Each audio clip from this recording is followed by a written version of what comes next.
Talaga ako makapag-preach ngayon kasi kahapon napasabak kami ng trabaho dyan sa pier, sa Pantalan. Kasi parang hiniling ng ang taga-makinit siya maglinis sa mga imbornal sa kanal, sa Pantalan. So kahapon, ang sabi nga ni Jojo, umulan man o umaraw, tuloy ang trabaho. So napalaban ako doon, kami, mga senior, napalaban kami, mga babae, mga lalaki, magpiko sa mga kanal, maghakot, magpala, lahat napalaban kami kasi siyempre ang mga iba, medyo patayo-tayo, kaya napapalaban ako, hakot, piko, pala, pagkagabi sakit yung dito ko. Sabi nga ng may bahay ko, ayan, hindi ka na hindi ka na makatayo. Pero hindi niya alam na ako ang speaker ngayon. Sabi ko, Lord, alam ko na magagamit mo ako bukas, araw ng iyong gawain. Alam ko na ang iyong kalooban ang masunod. Kung hindi mo, Lord, kalooban na ako magbahagi na iyong salita, alam ko po na mayroon kang gagawin sa akin. Pero kung kalooban mo po, Diyos, pagbangon ko ngayong umaga, bagat masakit pa, pero alam ko, Diyos, hindi ito hadlang para hindi ko gawin ang tungkulin na ibinigay mo sa akin. Kaya salamat sa Lord, pagbangon ko masakit-sakit pa, pero naligo na ako. Sabi ko nga, Lord, sabi ko, bigyan mo ako ng sapat na lakas na makapunta sa iyong bahay-sambahan. At kung ako talaga ay karapat-dapat magbahagi ng salita, salamat sa mga salita mo. Kaya ang masasabi ko lang, magpatuloy lang tayo, magpagamit tayo sapagkat ang Panginoon ay lagi nandyan upang ingatan tayo. Kaya nga, ang sabi nga, ang mga anak ng Diyos, habang may buhay, ay may ang sabi nga nila may pag-asa. Hindi, ang mga anak ng Diyos habang may buhay ay laging may pagsubok. Amen po ba? Okay, tayo po muna ay manalangin. Dakilang Diyos, amang banal, muli pinupuri ka po namin, pinapasalamatan o Lord. Sa umagang ito, salamat sa pag-ingat mo na ang mga anak mo ay nakarating ng maayos sa iyong bahay-sambahan. Ang dalangin namin o Diyos, kung may mga anak ka pa pong mapunta rito, ingatan mo rin sila o Diyos. Alisin mo anumang hadlang sa kanilang daraanan na matiwasay siyang makarating dito sa iyong bahay-sambahan. Salamat o Diyos sa anak mong ito na patuloy o Diyos na nagamit mo na magbahagi ng salita. Sapagkat ako o Diyos, walang kakayahan na wala akong karunungan, maliban o Diyos na ikaw magbigay nito. Salamat o Diyos, ang araw na ito, pagpalain mo po, at higit sa lahat, bigyan mo akong sapat ng karunungan upang ang salita mo Diyos ay maibahagi ko na mayroong kaayusan mula sa iyo. Maraming salamat po, binabalik ko na ang pinakamataas na papuri sa makapangyarihan, pangalan ng aming Panginoong Kristo. Amen. Medyo naluha-luha pa ako kasi ang mata ko malabo na pagdating dyan sa may kanto ng ating pinto, na yan, parang akala mo may mga na. Kaya sabi nga nila, magpundar na raw ako ng salamin. Kasi itong salamin ko na to, habang sinusuot ko na to, sa pagbabasa, mas lalong lumalabo. So dito po tayo, bubuksan po natin, ang pamagat po ng ating tema ay tatlong magkakaibigan. Ito ang pamagat po nating tema. Dito po natin kukunin sa Lumang Tipan. Sa aklat ng Daniel. Dito po sa aklat ng Daniel, dito po natin matatungpan sa talatang Kapitulo 3, talatang hanggang 30 to Pero anin ko na lang po himay-himayin. Daniel 3, simulan ko po dito sa 8. So, kasi nga dito po, babasahin ko na lang kasi hindi ako nakapagawa ng talagang kopya, kundi naglagay na lang ako ng mga verses. Pagkatapos sabi ko, Lord, pagbulay-bulayan ko na lang ito, ikaw ang magbigay sa akin ng karunungan dahil ito iyong salita, hindi aking salita. Sabi ko nga, hindi ako karapat-dapat na magbahagi ng iyong salita, pero sa iyong kapangyarihan ay ipapagkaloob ito sa akin. So, yun ang pinanghawakan ko. Kasi dati gumagawa ko, halos ilang araw yan, pati mga doon na nakasulat. So, sabi ko, Lord, ikaw magkaloob nito, kaya tatanggapin ko ang salita mo sa oras nito. So, babasahin ko muna, nung panahon si Haring Nebukadnezar ay nagpapagawa ng rebultong ginto sa nagpagawa ng rebultong ginto na 27 metro ang taas at may 3 metro naman ang lapad. Ipinatayo niya ito sa kapatagan ng Dura sa lalawigan ng Babylonia. Pagkatapos, ipinatawag niya ang mga pinuno ng mga rehiyon, mga pinuno ng mga hukbo, mga gobernador ng mga lalawigan, mga nakapayo, mga ingat yaman sa mga ingat yaman, mga hukom, mga maestrado, at iba pa mga pinuno ng kaharian para sa pagtalaga sa sabing rebolto. So, nung panahon pala noon, talagang patuloy ang kasamaan ng mga tao. Si Nebuchadnezzar ay nasakop niya ang Israel at naging ano siya ng Babylonia, hari ng Babylonia. So, ang revolto yung pinagawa niya. At ang sabi lahat ng nasakukuha niya, ang revolto yun ay sasambahin. At ang sabi nga rin ito, na nasa harap na sila ng revolto, malakas na ipahayag ng tagapagsalita. Inuutos sa lahat ng tao mula sa lahat ng bansa at wika na lumuhod at sumamba sa revoltong ipinagawa ni Haring Nebuchadnezzar.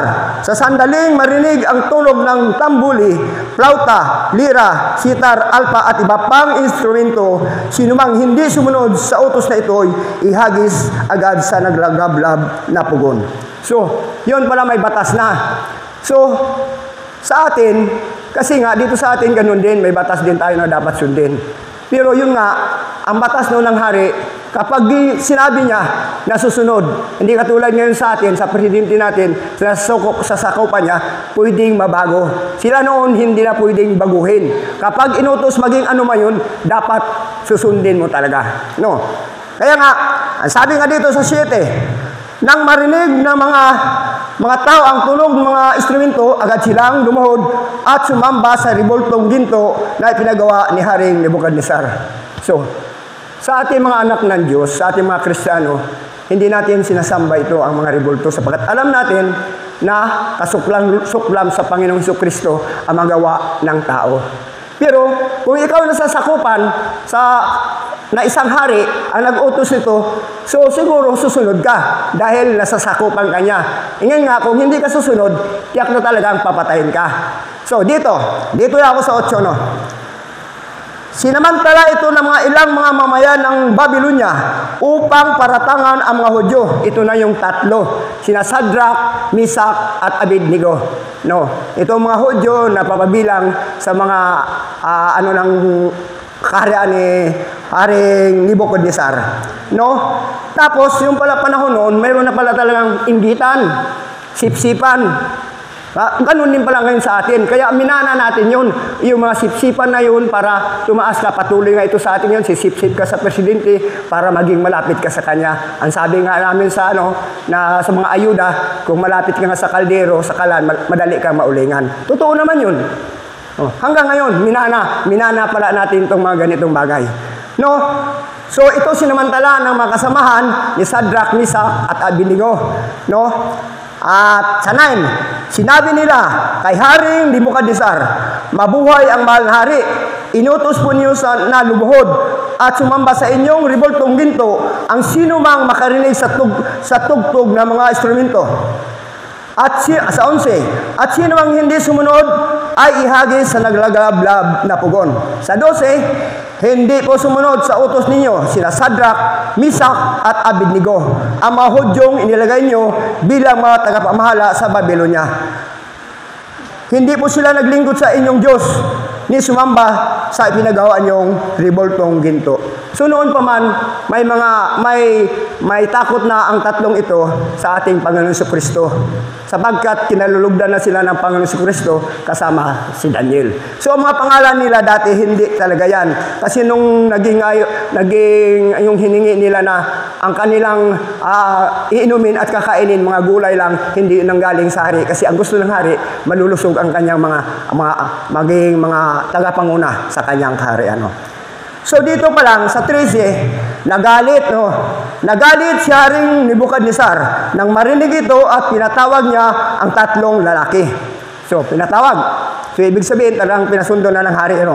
At ang 3 naman ay pumunta. Ang sabi dito sa 14, sinabi niya, Sadrach, Mesach at Abednego, totoo bang hindi kayo naglilingkod sa aking Diyos ni sumamba sa revoltong ginto na aking ipinagawa? Yun, dito sa 15, ibig sabihin, dito sa 15, sinabi niya rito, Inuutos ko sa inyong lumuhod kayo at sumamba sa pinagawa kong rebulto. Sa sandaling marinig nyo ang tunog ng mga instrumento. Kung hindi, ipapahagis ko kayo sa naglalagablab na pugon. Sa palagay ba nyo, may Diyos na makapagligtas sa inyo mula sa aking kapangyarihan. So dito pa lang, nagmamalaki na, nagmamayabang na si Nebuchadnezzar. Na ibig sabihin, kung makapangyarihan siya, ay wala nang tatalo sa kanya. Oh. Kaya sinabi niya doon, tingnan natin kung mayroong Diyos ba na magligtas sa inyo. So, kaya nga nakakalungkot, no, na tayo, na ibig sabihin sa mga ganong bagay, ay hindi tayo magpatuloy na maglingkod sa Panginoon. Kasi sinabi niya rito, sinabi niya sa 16, no? 3:16. Sinabi ni Shadrach, Meshach at Abednego, mahal na Haring Nebuchadnezzar, wala po kaming masasabi sa inyo tungkol sa bagay na ito. Ibig sabihin, hindi sila kumontra. Hindi sila na, hindi kami basta ang sabi niya kung anong kalooban ni Haring Nebuchadnezzar, yun ang masusunod. At ang sabi nila sa 17, gawin ninyo kung iyan ang gusto nyo. Ang Diyos namin pinaglingkuran ang magliligtas sa amin sa naglalagablab na pugon at mula sa inyong kapangyarihan. So dito, malakas ang loob ng tatlo dahil alam nila na may Diyos silang pinanalayan, may Diyos silang sinasampalatayanan. So, dito, kumbaga sa kakapit ka sa ating Panginoon sa ngayong panahon na ito, ano man ang dumating sa ating tiyak na magpatuloy tayo sapagkat mayroong gagawin ang Diyos para sa ating buhay. So, sinabi rito, sa 18, kung hindi man niya kami ililigtas, hindi pa rin kami maglilingkod sa inyong mga Diyos ni sasamba sa rebultong ginto na ipinagawa ninyo. Pinanindigan ng tatlo na ano ang gawin sa kanila. Hindi sila sasampa sa mga Diyos-Diyosan. Hindi sila sasampa sa rebultong pinagawa ni Nebuchadnezzar. So tayo ngayon, sana ganun ang mangyari sa atin, na anumang ang gawin sa atin. Katulad nga, sa may mga pistahan, so sinabi nga dito ni Pastor, na mayroon talaga mga kapatiran na pupunta doon. Pero kung talagang tayo ay mga lingkod ng Diyos, kung tayo ay mga anak ng Diyos, so, dati noon mahilig ako dyan, kaya mahilig ako sa basketball. Nandyan talaga, magparid-parid dyan, magparada dyan, nandyan. Pero simula nung makilala ko ang Panginoon, hindi na ako nung sumilip dyan. Ilang taon na mga pista dyan, may mga artista pa, kung sino mga player dyan, mga PBA, hindi na ako nagsilip. Pero, pagdating ng anak ko, tumatanong ako, ano na nangyari? Ganon, Minsan sa buhay natin, dumadating ang ganong pagkakataon, Sinabi nila, kung hindi man niya kami iligtas, hindi pa rin kami maglilingkod sa inyong Diyos, At sinabi dito sa 19, namula ang mukha ni Haring Nebuchadnezzar at sa tindi ng galit kina Shadrach, Meshach at Abednego. Kaya inutos niyang painitin pa ng 7 ulit ang pugon. So 7 ulit, di ibig sabihin sobrang init na talaga yun. Ay minsan nga tayo, katulad sa amin, nagsasaing. Pagkatapos ang padingas namin yung itong Clorox. Ay minsan pag padingas ka, napapasok. Ito, naglalapnos agad. Yun pa kaya, sa pugon na yun, ay ilalagay ka. Di kita mo, sa mga balita, yung mga nasusunog. Pag nakuha, kita mo, kuluntoy na, hindi mo na makilala. Oo, ang sabi nga ng Nebuchadnezzar, na inutusan din niya ang ilan ng mga pinakamalakas ng kawal na dapusin sila Shadrach, Meshach at Abednego, ihagis sa naglalagablab na pugon. So, ginawa na nila. Kinuha nila ang tatlo sa malalakas na tao at ginapos nga sila nang hindi na inalis ang damit, ang panloob at panlabas, turbante at iba pang nakasuot sa kanila at inagis sila sa naglalagablab na apoy. Hinagis na sila. So ibig sabihin, gaano kainit yun? Ibig sabihin, hindi ka pa magsaya doon, tiyak na masisilaban ka na sa apoy na yon. So sila walang reklamo. Nang hinagis sila, walang reklamo. Wala man lang tutol. Ibig sabihin, Haring Nebuchadnezzar, hubaran mo muna kami, alisin mo muna kami mga damit. Dahil sabi niya, total, susunugin mo lang kami. Ibig sabihin, sa tatlo na yon, wala man lang kahit isa na magsabi, wag na tayong magmatigas. Sumunod na lang tayo para maligtas tayo. Hindi tayo maihagis sa naglalagablab na pugon. So, di ba? Mahirap nun, naglalagablab na pugon, di ba? So, Sa atin ngayon, kung mahina ang ating pananampalataya, tiyak talaga. Bibigay tayo. Huwag lang tayong may hagis doon sa naglagablab na apoy. Kasi ito tatlo sila. Kung ibig mo sabihin sa tatlo na yun, dapat may isa doon na, huwag na natin ituloy. Kasi mamamatay talaga tayo dyan. Utos yan ng hari. Ang sabi lang ng hari, sambahin lang yung ribulto, luhuran mo. Ligtas na tayo. Pero ang tatlo walang imik. Ang tatlo walang reklamo. No? So, sana ang mga anak ng Diyos walang reklamo. No? Tayo mga anak ng Diyos, dapat walang reklamo. Dahil yun, ang utos ng Diyos, sundin siya, magpasakop tayo, at higit sa lahat, talikuran ng ating mga kasalanan at magsisihan. O, di ba? At ang sabi rito, dito sa 22, dahil sa mahigpit ang utos ng hari na patindihin ang init ng pugon, lumabas ang apoy, kaya nasunog at namatay ang mga kawal na nagdala kina Sadrak, Misak at Abednego. Kita mo? Hindi pa sila nakasayad, hindi pa sila nakalapit sa pugon. Sa sobrang init, kumbaga sa ang nagdala kila Abednego at Sadrak, nasusunog na, natupok na. So ito pa kayang tatlo na doon sa pugon na yun, parang yung namatay ka bago ka doon, i-cremate ka, pagkatapos kukunin lang yung mga ganun siguro kasi nakakulong yun, nakakulob yun. Tapos dito na samantala, nakagapos pa rin na bumagsak sa naglagablab na apoy ang tatlong kabataan. Nakagapos pa rin, walang tinanggal, lahat ang kasuotan. Ninandoon na, habang nandoon sila sa pugon, na nandoon, siguro, nakikita ni Nabucodonosor. Kasi ang sabi niya dito sa 24, nagtaka at biglang napatindig si Haring Nabucodonosor at tinanong sa kanyang mga tagapayo, hindi ba tatlo lamang ang inagis sa apoy? Ibig sabihin, may nakita siya doon na iba pa. Kasi tinanong niya dito, bakit tatlo lang? Nakita niya tatlo. Bakit tinanong pa niya, di ba tatlo lang ang hinagis mo sa naglagablab na apoy? So, ibig sabihin, at sabi niya dito, sa 28,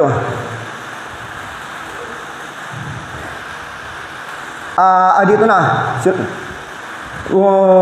ang lahat ng pinuno, apat parang bakit apat ang nakita kung walang gapos at naglalakad sa gitna ng apoy nang hindi nasusunog at ang tingin ko sa ikaapat ay parang anak ng mga Diyos. So nandoon ang pag-iingat ng Diyos. Nandoon na ingatan tayo upang huwag mapahamak. Ganon ang nais ng Diyos sa ating mga anak niya. Kung tayo ay sumunod at tapat tayo maglingkod sa Panginoon, kung ano man ang utos niya ay susundin natin, hindi tayo mapapahamak. Bakit? Sapagkat nandoon siyang mag-ingat sa atin. Nandoon siya upang protektahan tayo. Nandoon siya tayo upang iligtas tayo sa katiyak na kamatayan. So, kaya nga sabi ko sa tatlong ito, kaya ito nang habang binabasa ko, Lord, siguro ito'y kalooban mo kung paano kasi ito ay talagang bahagi ito sa aming mga anak ng Diyos na patuloy namin ipagkatiwala ang aming sarili. Minsan nga sa buhay nga rin natin, minsan nangyari rin sa amin, minsan walang-wala, medyo gulo ang isip. Pero ngayon, sabi ng may bahay ko, katulad yan, medyo wala ka ng hanap buhay. Pero sabi ko, nanalig ako sa Diyos, nanampalataya ako sa Diyos. Mayroon siyang ibibigay na hanap buhay para sa atin. Sabi ko, kumita lang tayo sa isang araw ay sapat na. So sabi ko, magbibigay ang Diyos yan para sa pangangailangan natin. Ganyan ang Diyos na mag-ingat, laging nag-ingat sa kanyang mga anak, sapagkat alam niya, tayong mga anak ng Diyos ay nagtitiwala at nanampalataya sa Kanya. Sa 26, lumapit si Haring Nabucodonosor sa may bunganga ng pugon at sinabi niya, lumabas kayo riyan at halik kayo rito. Sadrak, Misak at Abednego, mga lingkod ng kataas-taasang Diyos. So, ibig sabihin doon pa lang. Ibig sabihin, na siya? Yung nagpakumbaba na siya kasi nakita na niya kung paano ang kapangyarihan ng Diyos na nakita niya kung paano gumawa ang Diyos. Pagkat sabi nga natin, ang tao sa atin ay mga imposible. Pero sa Diyos, walang posible. Bakit? Sapagkat siya ang lahat na may lalang, lahat nandito mga bagay sa ibabaw ng mundo, siya ang naglikha. Kaya, walang imposible sa Kanya. Sa atin, imposible. Katulad nito, kung tayo ihagis sa pugon, hindi na tayo makalabas doon. Hindi na tayo makakawala doon. Ano pang gagawin natin? Nakagapos na. Kahit sipa-sipain ka na papunta doon sa pugon, wala ka nang magawa. Dahil gapos ka na lahat . Diba? Lumapit nga sa kanila ang lahat ng mga pinuno ng kaharian. Tiningnan nilang mabuti ng mga ito. Ngunit wala man lang nakitang bakas ng apoy sa katawan ng tatlo. Hindi nasunog, ni hinbagya man ang kanilang buhok at ang kanilang kasuotan. Hindi rin sila nag-amoy usok. Kita mo, nandoon ang pagprotekta ng Diyos. Nandoon ang pag-iingat ng Diyos. Buhok pa lang, subukan mo lang, una-una masunog ang buhok kasi ano to madaling matupok kaysa mga damit. Pero walang galos, hindi amoy usok. Ay doon nga lang sa kalanan, magsaing ka, mapatapat ka lang doon, pagdaan mo doon sa mga kasama mo, amoy usok ka man. Di ba? So ganun kaya ang Panginoon, sabi ko nandiyan siya lagi, nag-iingat sa atin, nandiyan siya lagi. Ano man mga kakulangan natin, siya nagpupuno. Ano man pangailangan natin, siya nagbibigay. Ang sabi ng Lord, ipagkatiwala lang niyo sa akin ang lahat ng bagay. So dito sa tatlong ito, dito isang halimbawa na kung paano ang Diyos ay nag-iingat sa kanila. No? At dito, kaya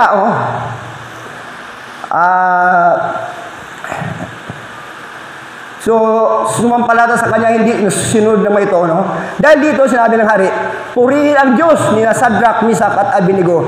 Isinugo niya ang kanyang anghel upang iligtas ang mga lingkod niyang ito na ganap ng sumampalataya sa kanya. Hindi sinunod ang mga ito ang aking utos. Ginusto pa nilang sila ihagis sa apoy kaysa sumamba sa Diyos-Diyosan. So ibig sabihin niya na na-realize na niya, naisip na niya na kung gaano kapangyarihan ang Diyos. Na hindi niya sinunod nila Sadrak, Misak at Abednego na sumamba sa kanyang ginawang Diyos-Diyosan. So, kaya, kasabi ko nga, napatuloy tayo na ipagkatiwala ang ating sarili. Ni anumang mga, katulad yun, anong araw yun, may nagtinda ng itong Santo Niño. Sabi niya, Tay, bili na kayo ng Santo Niño. Tapos, sabi ko, ay bakit binibinta nyo ang Santo Niño? Ang alam ko dyan, dinudiyos nyo, bakit ibibinta nyo? Hindi siya umimik, naka-ismed, umalis. Ay kasi kung nandoon pa siya, sabihin ko sana, may Diyos ba na ibinibinta nyo? May Diyos ba na ginagawa ng tao para ilako nyo? Sabi, hindi na, mabuti na lang din kasi ang sabi ng Panginoon, ang salita niya, huwag natin ipagmamayabang, huwag natin ipagmalaki. Kaya sabi ko, salamat sa Panginoon. Kaya dito, sa 29, sinabi niya, kaya ipinag-utos ko sino man mula sa alinmang lahi, bansa o wika na magsasalita laban sa Diyos niya Sadrak, Misak at Abednego ay papatayin at ang kanilang bahay ay wawasakin. Walang ibang Diyos na makapagligtas sa tao kung tulad ng ginawa ng kanilang Diyos. So dito pa lang, nagpuri na rin si Nebuchadnezzar sa ating Panginoon Kristo. Bagamat siya ay hari. So, nandoon, parang ipinakita niya dito, nagpakumbaba siya kasi inutos na siya na sino mang gagalaw sa tatlong ito ay ipapatay niya at wasakin ang kanilang mga tahanan. So, mapalad tayo sapagkat wala rin gagalaw sa atin sapagkat ipinagkatiwala natin sa ating Diyos na buhay ang ating sarili.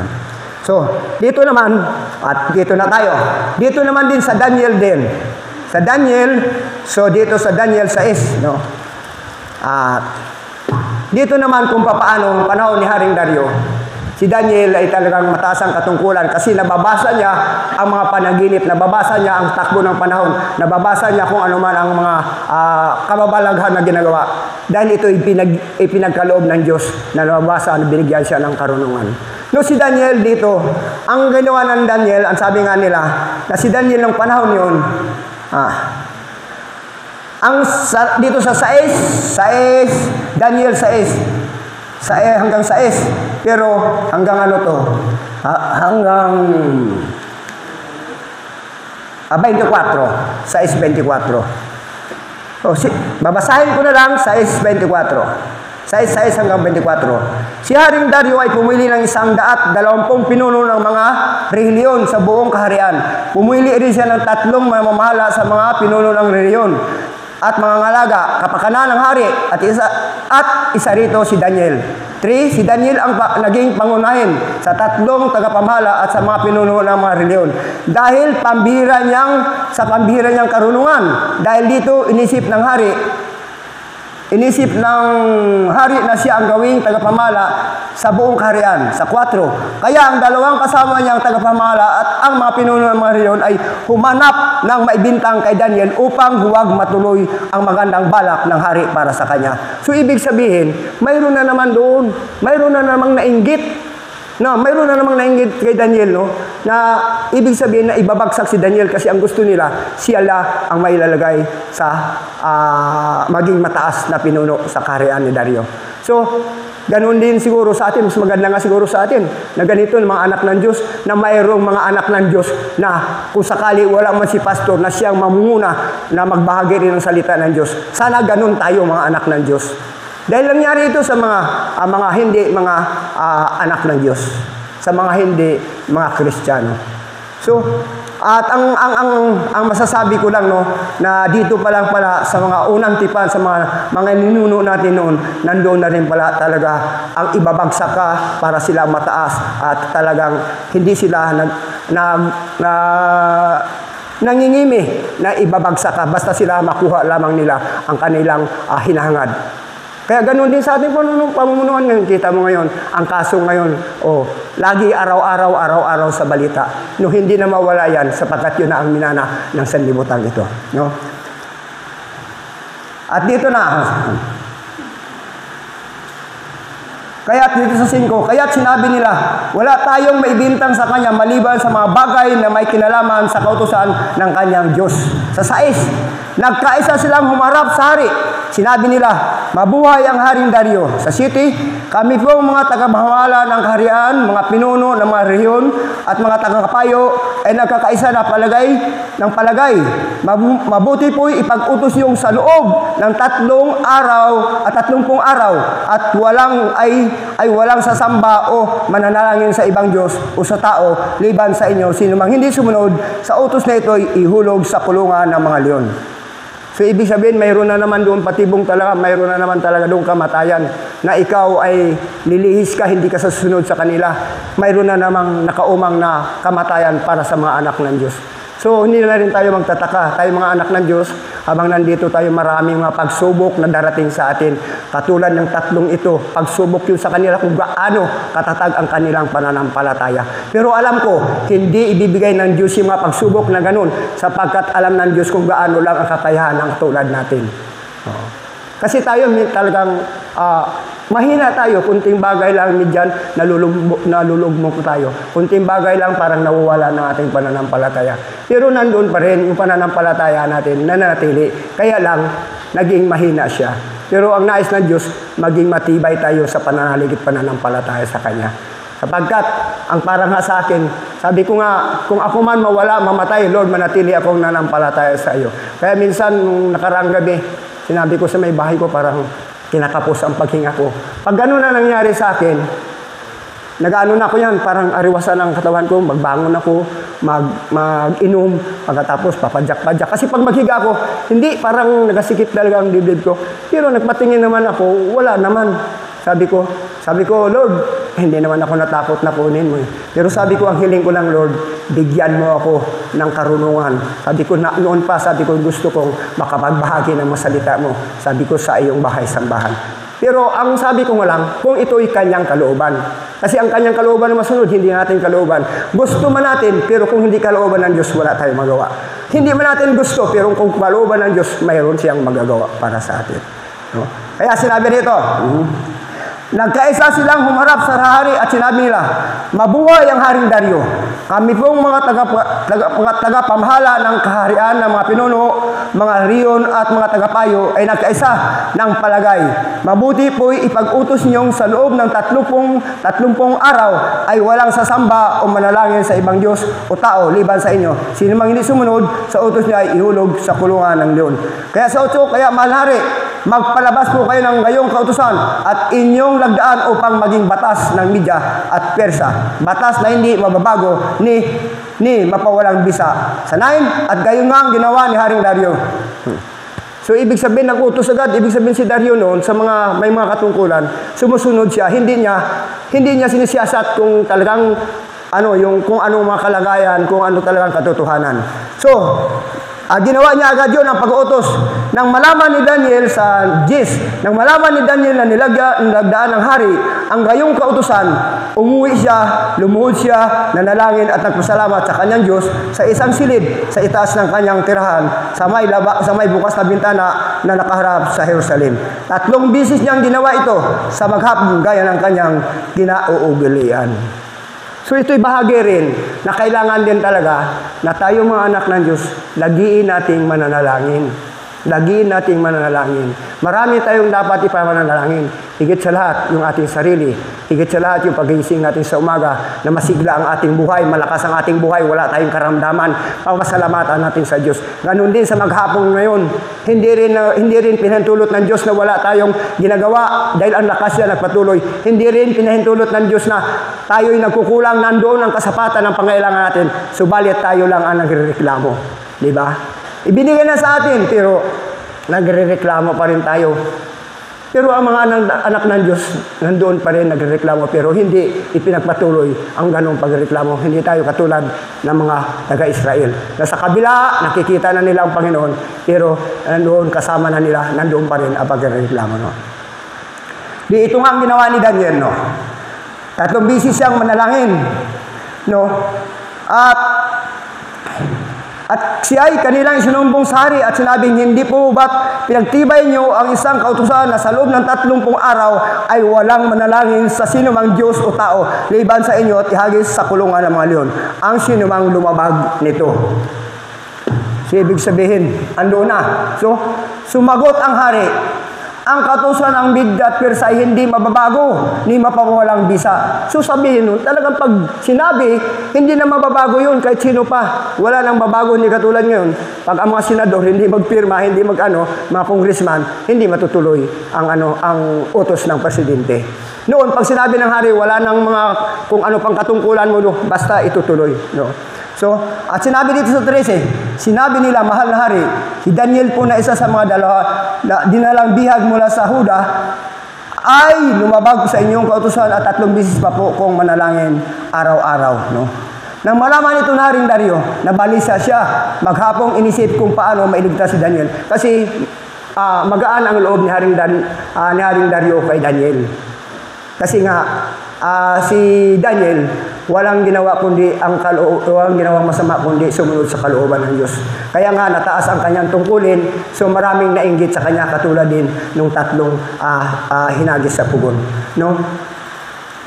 Kaya nakakalungkot na ganun nga sa panahon natin ngayon, maraming ganun pa rin na mga kalagayan. Marami pa rin talaga ang gustong iangat ang kanilang sarili, masunod lamang ang kanilang layunin, kanilang mitiin. Sa 15, na magkaroon muli ng pagkakataon ang mga kaaway ni Daniel. Siguro sa panahon na yun, ay parang ayaw ng hari na sundin pa yun kasi nga nag-iisip siya. So lumapit na naman itong mga kalaban, lumapit na naman itong mapagsamantala. No? Nang magkaroon muli ng pagkakataon ang mga kaaway ni Daniel, lumapit ang mga ito sa hari at sinabi, alalahanin ninyo, mahal na hari, na batas sa Media at Persia na hindi maaring baguhin ang alinmang kautusan na pinagtibay ng hari. So, inulit na naman nila, no? Inulit na naman nila para gawin talaga ng hari. Oh. Dahil dito sa 16, inutos ni Haring Dario na ihulog si Daniel sa kulungan ng mga leon. Ngunit sinabi niya rito, naway iligtas ka ng Diyos ng buong katapatan mong pinaglingkuran. So, binili na niya na iligtas ng Panginoong Diyos si Daniel. So, sa 17, ang bunganga ng kulungan ay tinakpan ng isang malaking bato. Tinatakan ito ng pantatak ng hari at ng kanyang mga taga-pamahala para hindi mabuksan ng sinuman. Ay, so panahon na yun, kung ikaw ang may tatak ng hari doon, hindi mo na pakialaman yan. Maliban ang hari lang makialam noon. So, tinatakan para sinigurado na mamamatay talaga si Daniel sa kulungan ng leon. So, kaya nga, sabi ko, kung walang Diyos na pinanghawakan si Daniel, tiyak na katulad din siya na 3, masusunog, pero hindi ginawa yun. Sapagkat ang Diyos nandun, nagpupulikta sa Kanya, nagliligtas sa Kanya. Bakit? Katulad natin mga anak ng Diyos, nagtitiwala tayo sa ating Panginoon, na siya ang ating sinasampalatayan. Tiyak, ano man ang dumating sa atin, ano man ang mangyari sa atin, andyan ang Diyos na nagbibigay ng protekta sa atin. No? So, dito na, sa 18, ang hari naman ay umuwi sa palasyo. Ngunit magdamag itong hindi makatulog. Hindi siya tumitikim ng pagkain at ayaw rin niyang magpaaliw. So nalungkot ang Haring Dario sapagkat mahal niya si Daniel. Pero wala siyang magawa dahil binitiwan na niya ang kanyang utos na yon. Kaya dapat niyang sundin. Sa 19, kinabukasan maagang nagbangon ang hari at nagmadaling pumunta sa kulungan ng mga leon. Sa 20, pagdating doon, malungkot siyang tumawag, Daniel, sabi niya, tapat na lingkod ng Diyos na buhay. Iniligtas ka ba niya sa mga leon? So, nandun agad, parang hindi siya mapalagay, pinuntahan niya agad sa kulungan si Daniel, inalam kung buhay pa. Ang sagot ni Daniel, sumagot si Daniel, mabuhay ang hari, wala pong nangyari sa akin, sapagkat ang bibig ng mga leon ay pinatikaw ng mga anghel na isinugo ng ating Diyos. Ginawa po niya ito sapagkat alam niyang wala akong kasalanan, ninagawang masama laban sa inyo. So, ang ating Panginoon, anumang oras talagang handang tumulong sa atin. Anumang oras nandiyan siya upang sakluluhan tayo. Kaya nga ang sabi ng Panginoon, manatili kayo sa akin at ako'y manatili rin sa iyo. Maging tapat kayo sa akin dahil ako'y tapat sa inyo. Maglingkod kayo sa akin at maglingkuran ko rin kayo. Di ba? Iniligtas nga tayo ng Diyos sa ating mga kasalanan. Namatay siya sa cross para sa atin, hindi para sa ating hindi para sa kanyang kasalanan, sapagkat ang Diyos walang kasalanan. O di ba? Sa 23, dahil dito, labis na nagalak ang hari at inutos na iahon si Daniel mula sa kulungan ng mga leon. Nang siya ay may ahon, wala silang nakita kahit man lang bagyang galos sa katawan ni Daniel sapagkat nagtiwala siya sa kanyang Diyos. No? Pinagkatiwala kasi ni Daniel ang kanyang sarili sa ating Panginoon Kristo. Kaya ganun din. Di ba ang panahon na yon? Noong panahon naman noon ng mga Israelitas sa lugar ng Egypto, kung paano inutos ng Panginoon kay Moises na ilabas ang kanyang mga mahal na bayan sa lugar ng Egypto. Anong ginawa ng Diyos? Nang sila ay tumawid na sa dagat na pula, di ba? Tumawid na sila sa dagat ng pula. Malapit na silang abutan ng mga kawal na mga hari. Anong ginawa ng Diyos?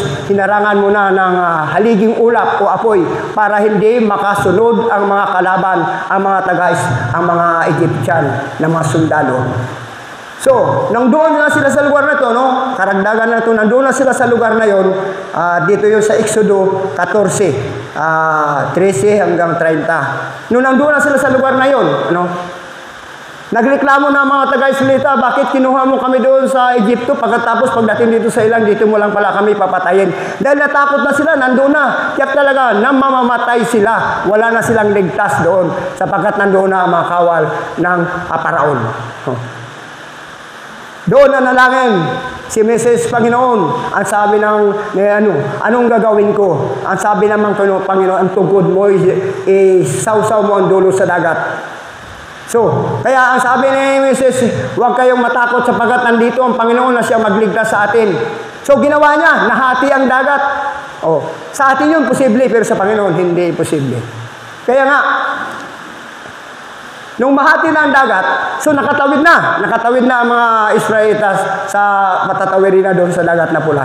Pagkatapos, bago pa inalis ng Panginoon yung haliging ulap na nakaharang doon sa mga sundalo. So nung nandun na sila, malapit na silang maabutan, nandoon na gumawa agad ng Diyos sa pamagitan ng kanyang kapangyarihan sa tungkod din. Sabi mo, Moises, ibalik mo, ianong uli ang dulo ng tungkod mo sa tubig. So biglang lumabas ang tubig, bumulwak ang tubig, nagtiklop ang tubig, malalaking alon, at natabunan ang lahat ng mga sundalo. So nandoon, kaya nung umuwi ang Paraon, wala siya lang dahil naubos na kanyang mga tauhan, naubos na kanyang mga alagad. So ganun ang protekta ng Panginoon sa atin, na doon na ibig sabihin ang mga ito kay Daniel, kay Mrs., maging si Abraham, kung paano rin si Abraham, di ba? Na sabi ng Panginoon, handog mo aking anak. Para siya maging handog ng Panginoon na buhay. Pero ang ginawa ng Panginoon, nasasaksakin na ni Abraham, di ba? Abraham, sumagot siya, Panginoon, di ba? Huwag mo ituloy. Sapagkat alam ng Diyos na mayroon siyang ihandog, buhay na hayop na nakasabit dito sa likuran niya.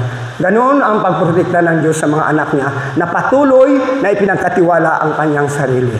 Salamat sa salita ng Diyos, no? Na tatlong bahagi kay Moises, kay Abraham at saka kay Daniel, na kung papaano nasa mga aklat ng banal na kasulatan, maraming mga anak ng Diyos na kanyang niligtas, maraming mga anak ng Diyos na kanyang binigyan ng protekta. dahil sumusunod sa Kanya.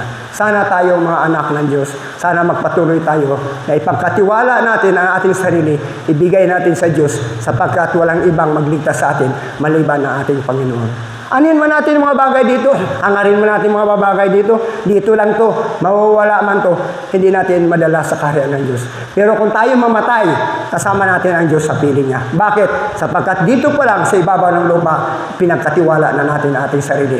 Ibigay na natin ang ating sarili. Kaya ang bilin ko lamang, kung ano ang dumating sa ating mga bagay nito, sapagkat ang sabi nga, hindi man tayo susubukin ng Panginoon na hindi natin kaya. Nandyan ang Panginoon, kaya lang hindi tayo nanalangin para hingin natin sa Kanya. Ano ang bagay na ibinigay ng Diyos sa atin? Pasalamatan natin sa Diyos. Bakit? Sapagkat siya nagbigay nito. Maging buhay man natin. At sabi nga, bago tayo gumawa ng lahat, unahin mo natin ang presensya ng Diyos. Tayo po'y manalangin. Dakilang Diyos, amang banal, muli salamat po Diyos sa payak kong mga pahayag sa pamagitan po Diyos na iyong salita. Nagtitiwala po ako sa Diyos sapagkat ikaw po nagbigay ng karunungan sa akin upang ang salita mo o Diyos ay mahayag sa aking mga kapatiran nandito ngayon. Alam ko po Diyos na hindi sila tumitingin sa akin sapagkat hindi ko po kaya silang iligtas maliban na ang salita mo po Diyos ang kanilang paghawakan. Salamat po Diyos na hindi lamang po ako na makabahagi na yung banal na salita na magbahagi maliban. Marami ka pong anak na magagamit pa para dito magsalita sa harap ng pulpito sapagkat ang sabi mo nga ang aming pastor ay mayroon ng karamdaman. Isa na rin po ako Diyos, pero alam ko po Diyos na hindi mo ito pahintulutan na mawala kami dahil mayroon ka pang ibibigay ng mga anak na magbahagi na yung salita. Salamat po sa umagang ito Diyos. Alam ko po Diyos na ikaw maglinis ng aming mga karumihan ng aming puso at higit sa lahat salamat sa kapatawaran ng aming kasalanan na patuloy o Diyos na humingi kami ng patawan. At salamat din o Diyos na pag-iingat mo at ganoon din o Diyos sa aming paghiwalay nito Diyos. Ikaw po ang manghawakan sa aming buhay sa maghapong ito at ikaw po Diyos ang maghari sa aming mga pusong isipan. Maraming salamat po. Binabalik ko ng pinakamatas na papuri sa makapangyarihan pangalan ng aming Jesucristo. Amen.